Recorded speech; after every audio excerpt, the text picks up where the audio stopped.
Donc le cinéma documentaire, c'est pas évident parce que il semble quand même qu'il y ait une sorte de limite entre sa perception par le public et ce qu'il est véritablement.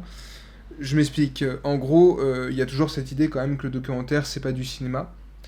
Bon, déjà, c'est faux. C'est du cinéma, évidemment, et le documentaire n'est jamais la réalité, mais est une forme de captation de la réalité qui est totalement différente de celle du cinéma de fiction. Rappelons quand même que l'art est, selon Bergson par exemple, l'expression de la réalité, mais par le point de vue de celui qui l'a retranscrit. Donc, le documentaire a tout autant sa place dans sa façon de concevoir la réalité que celui de la fiction, que la manière qu'on construit la fiction. Et c'est pour ça que je pense qu'il y a une méprise par rapport au cinéma documentaire. Et c'est toujours très compliqué parce que j'ai l'impression même que sur YouTube, en fait, parler de cinéma documentaire, c'est très compliqué également. Je dis bien en globalité parce qu'il y aura toujours des youtubeurs qui seront là pour parler de documentaires, de cinéma documentaire et qui le feront très bien. Ce n'est pas là le problème en fait. Le problème est plus large et concerne surtout une manière de concevoir le documentaire et surtout de le percevoir. Souvent, le documentaire est rapproché du reportage télé, alors que ce sont deux manières de faire qui sont totalement différentes, deux manières de capter la réalité qui est totalement différente également, et surtout de concevoir le cinéma vérité, entre guillemets, de manière plus différente. Euh, Même si j'aime pas cette appellation de cinéma vérité, bon, c'est compliqué. Mais en tout cas, le documentaire n'est pas, absolument pas, une forme de cinéma plus pauvre, contrairement à ce que l'on peut penser. Et d'ailleurs, on pourrait renvoyer ça à la décision très étrange des Césars d'avoir donné le César pardon, du premier film à Alice Diop pour Saint-Omer, alors qu'elle avait déjà fait des films avant, et surtout des films documentaires. Donc c'est là où c'est compliqué, la manière dont est surtout vendu le documentaire, dont il est perçu, et surtout comment il est apprécié aussi, parce que le documentaire semble être victime d'une appréciation différente de la part du public. Les attentes d'un documentaire seront totalement différentes que les attentes que l'on peut avoir avec la fiction, alors que dans les deux cas, il y a des attentes qui sont celles du cinéma. Et le cinéma documentaire et le cinéma de fiction ont quand même font des choix qui sont pas si éloignés. Surtout lorsque y a tout simplement une question que l'on devrait se poser lorsqu'on voit un documentaire. Pourquoi il y a ce plan-là? Et en fait, on a toute la réponse de ce qu'est le cinéma documentaire, c'est-à-dire que c'est du cinéma et qu'évidemment, il y a un travail de montage, de mise en scène, de réalisation, et que, évidemment, le documentaire n'est jamais trop proche de la réalité, mais essaye d'en être proche, comme le cinéma de fiction peut tenter d'être proche à sa manière. Voilà. Cette petite introduction faite, je voulais parler en fait aujourd'hui d'un film qui est sorti cette année, en 2023, et qui m'a profondément passionné, qui m'a touché d'une manière assez forte et qui méritait, je pense, d'être évoqué sur YouTube et peut-être même partout. Donc ce documentaire, c'est All the Beauty and the Bloodshed, ou en français Toute la beauté et le sang versé. Bon, déjà, ce titre est magnifique. Et de Laura Poitras. Laura Poitras, qui est une cinéaste qui est connue en fait pour avoir fait un film où elle interviewe Edward Snowden, et elle avait fait beaucoup de films comme ça, de documentaires justement, qui sont des interviews ou des portraits, surtout des portraits de personnes euh, qui, euh, qui sont en dehors de la société, dans le sens où ce sont des gens qui justement remettent en question les fondements même du capitalisme. Et justement, ce film-là, alors moi je n'ai pas vu les autres films, c'est le premier que je vois de Laura Poitras, et ce film-là, en fait, est tout simplement le portrait d'une artiste photographe, Nan Goldin, je sais pas comment ça se prononce, qui en fait est la fondatrice de la fameuse association Pain. Pain, en fait, c'est une association qui dénonçait l'usage et surtout tout ce qui se cachait autour de la publicité autour des opioïdes. L'opioïde qui est il me semble, un antidépresseur qui provoquait en fait une, une dépendance. Et en tout cas, ça avait été vendu, il me semble, si je dis pas de bêtises, comme une sorte d'antidépresseur, ou en tout cas comme une sorte de remède. Et il y a eu une épidémie qui s'est mise en place avec beaucoup de morts, parce que en fait, la dépendance aux opioïdes provoquait la mort, forcément. Et le problème qui se pose derrière cet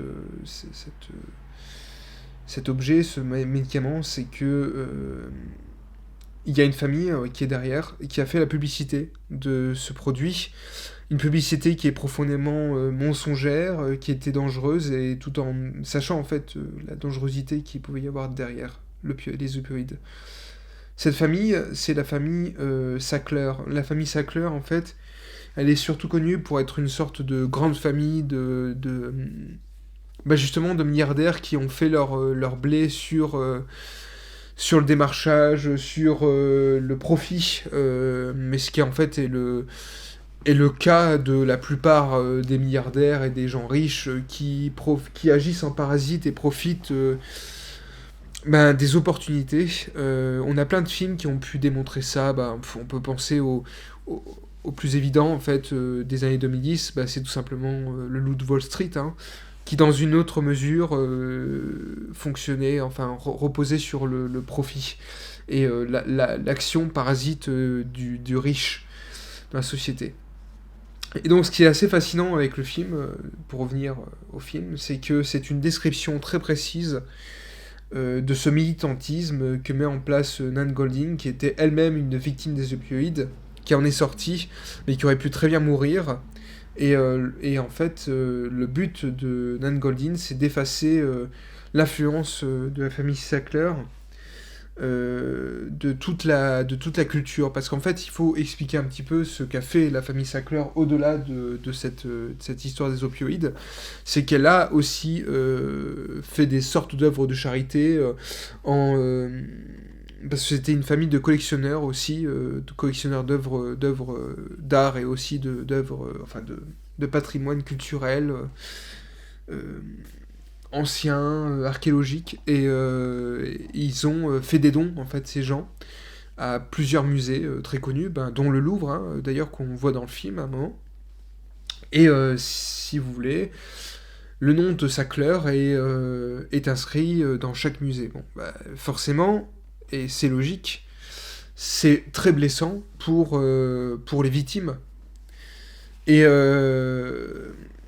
c'est intéressant déjà, parce qu'il y a un premier truc qui se pose, c'est que toutes ces actions qui relèvent du pur militantisme politique de la cause, mais aussi de l'engagement et de la sincérité, évidemment, parce que ce n'est pas, il n'y a pas absolument pas de profit derrière tout ça. On est justement totalement à l'encontre de ce que peut faire un milliardaire. Il n'y a pas de recherche de profit dans cette action, il y a surtout une recherche de justice.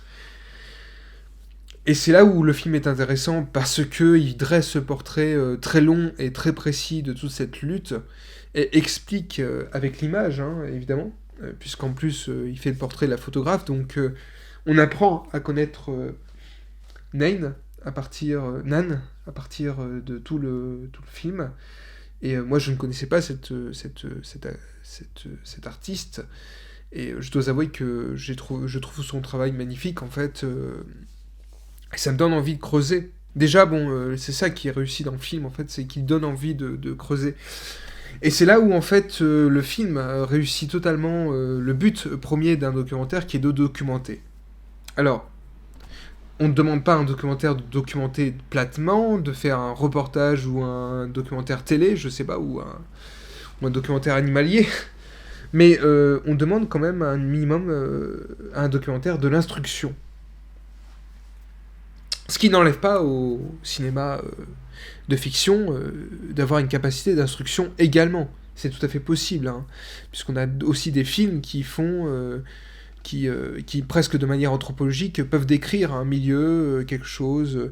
C'est comme Pacifiction, par exemple, pour prendre un truc un peu différent, et qui relève de la fiction, qui est un pur film de fiction, totalement ancré dans la fiction, dans le faux, mais qui pourtant arrive très bien à démontrer de manière presque anthropologique et précise les problèmes politiques du monde contemporain.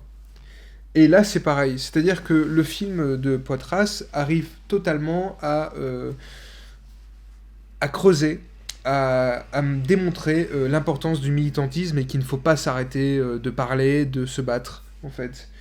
Et de se battre avec ses mises en scène, parce qu'en plus, ce qui est intéressant, c'est qu'elle fait de la mise en scène, puisque les actions de Payne, qui sont totalement pacifistes, rappelons-le, relèvent d'une mise en scène, en fait, puisqu'il balance, en fait, des fausses boîtes d'opioïdes dans le lieu, qui vont investir, et ce qui se passe, c'est qu'après, ils crient un discours pour que tout le monde puisse l'entendre, et ensuite ils s'allongent par terre comme des cadavres. C'est de la mise en scène, c'est de l'art en quelque sorte, mais c'est de l'art du combat, c'est l'art du militantisme, et c'est assez beau, je trouve. Déjà la manière qu'a Poitras de filmer tout ça, de le mettre en scène, c'est assez beau. Ça fait presque une sorte d'installation artistique qui réinvestit les lieux, et qui est à côté très combative. Donc, en soi, c'est une forme d'art encore plus fort que ce que peut l'être peut-être l'art en soi, même si l'art a servi aussi à faire du militantisme très souvent, en fait. Si l'art n'existait pas, d'ailleurs, il n'y aurait pas la possibilité d'investir, de faire du militantisme, je pense, parce que même lorsqu'on regarde des manifestations et des actions, des révoltes, on voit qu'il y a une mise en scène, il y a quand même quelque chose qui est... Mais une mise en scène inconsciente, hein, soyons bien d'accord. Mais il y a une mise en scène, parce qu'il faut créer une réaction. Et la mise en scène, à quoi elle sert dans le cinéma et d'ailleurs dans l'art globalement, parce que l'art c'est aussi la mise en scène de quelque chose, la peinture c'est la mise en scène de quelque chose, la musique c'est la mise en scène de quelque chose. Sauf que la scène, elle est autre, elle est liée à son médium. Mais ce qui est intéressant, c'est justement que dans le cas du militantisme, c'est qu'il y a une forme de mise en scène, et que l'art véhicule des émotions, et la mise en scène du militantisme aussi. Et donc, ce que fait Nan avec ses camarades militants, bah, c'est une mise en scène qui cherche à convaincre. Donc c'est en quelque sorte tout à fait logique que ça soit filmé comme ça, et qu'il y ait une sorte de spectacularisation, qui est cet aspect spectaculaire du combat. Notamment vers la fin, il y a une séquence dans le Guggenheim, je crois, à New York, si je dis pas de bêtises, où en fait, ils sont, vu que le Guggenheim est sur plusieurs étages, il y a plusieurs militants qui balancent des tracts, et on voit Nan qui a les bras écartés, je crois, si je me souviens bien. Et ça donne un aspect spectaculaire, en tout cas de sidération. Et c'est ça qui est très intéressant. Et c'est jamais filmé de manière misérabiliste, exagérée. Il n'y a absolument pas une trace d'exagération, une once de malfaisance. Mais au contraire. Et l'autre versant du film, c'est donc ce que je disais au début, c'est que c'est un biopic, en quelque sorte, sur Nan. Et ça, c'est magnifique.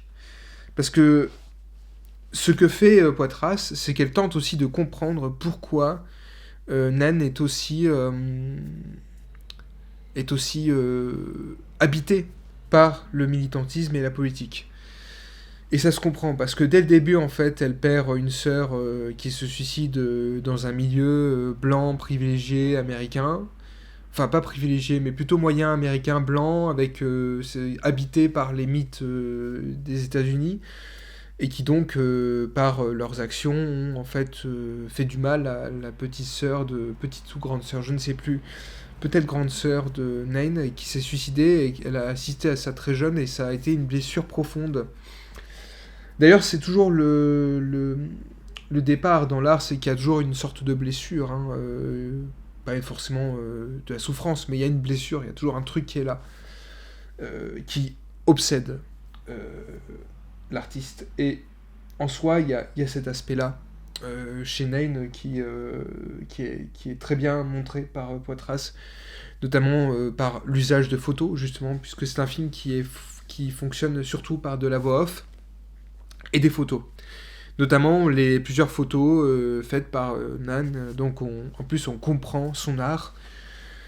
Donc il y a quelque chose d'extrêmement dialectique, de très pédagogique dans tout ce que fait la cinéaste, parce qu'elle arrive en fait à nous faire exister à l'écran un espace mental, un être, une âme.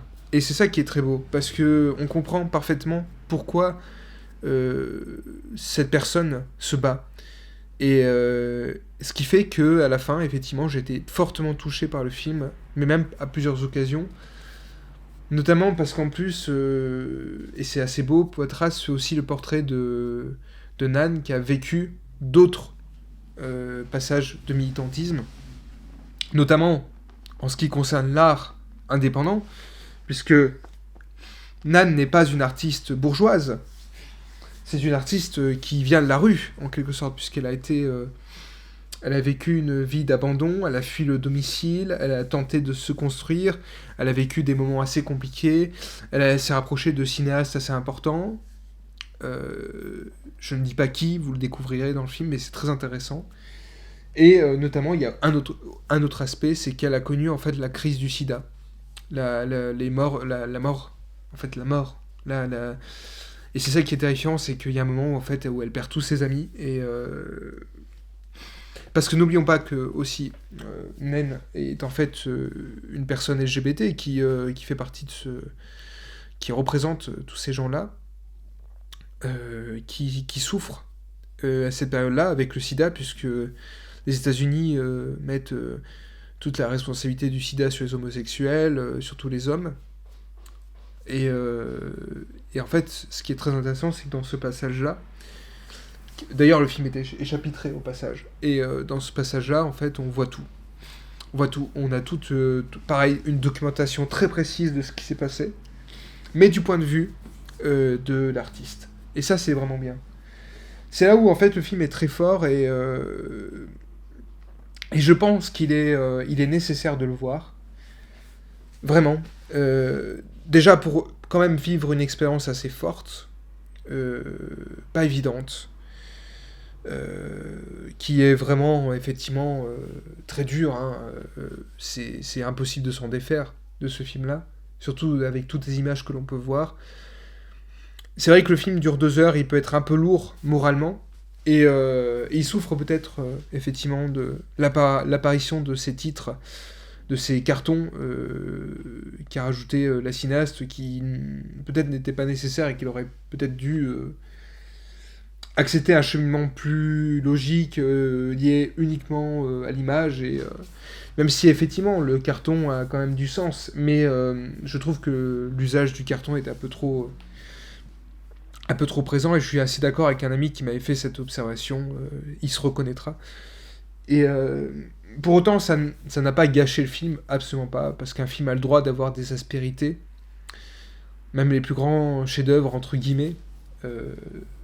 N'oublions pas que c'est subjectif, hein, cette notion, mais sont toujours habités par des aspérités, déjà, parce qu'un film ne pourra pas plaire à tout le monde, évidemment. Mais surtout, voilà, Toute la beauté de son verset, c'est un film qui me semble assez important, qui est sorti cette année, qui est un beau film, qui, je l'espère, est encore diffusé par chez vous, parce qu'il est sorti quand même il y a un bon bout de temps, je crois que c'était début mars, si je dis pas de bêtises, mais en tout cas, il faut le voir. Parce que c'est une documentation très précise de ce qui s'est passé avec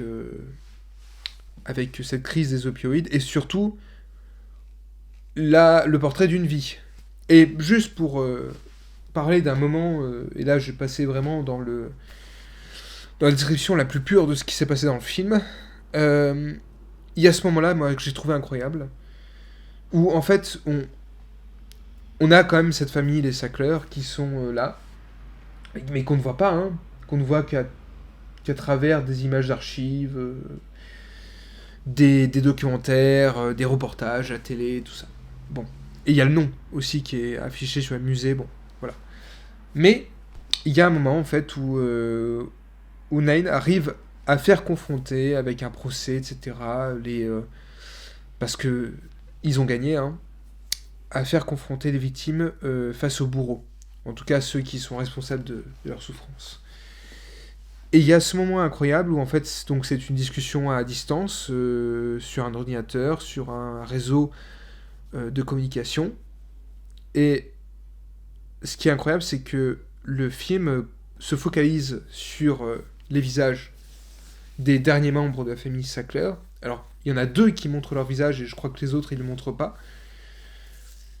Donc, il y a une femme et un homme et je trouve que c'est incroyable parce que, à un instant, eh ben, on arrive quand même à ressentir pas de la peine pour eux, mais à se dire, bon, ils sont quand même humains.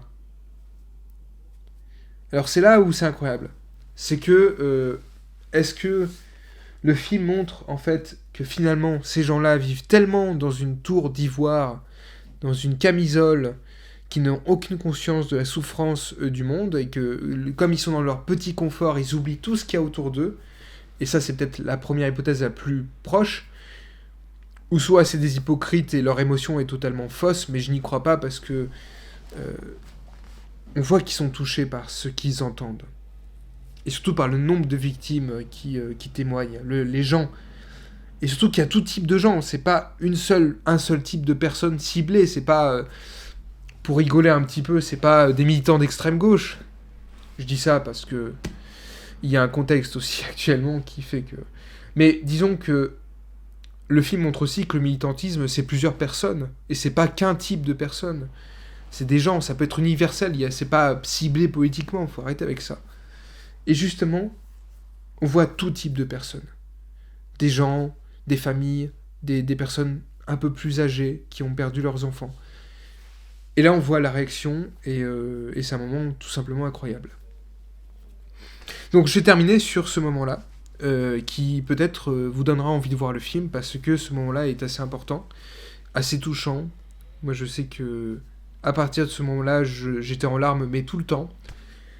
Donc je vous recommande fortement Toute la beauté et le sang versé de Laura Poitras, qui sortira sûrement en Blu-ray chez nous. Et peut-être que je reparlerai de Laura Poitras si j'arrive à voir ses autres films, parce que ça a l'air fascinant. Voilà.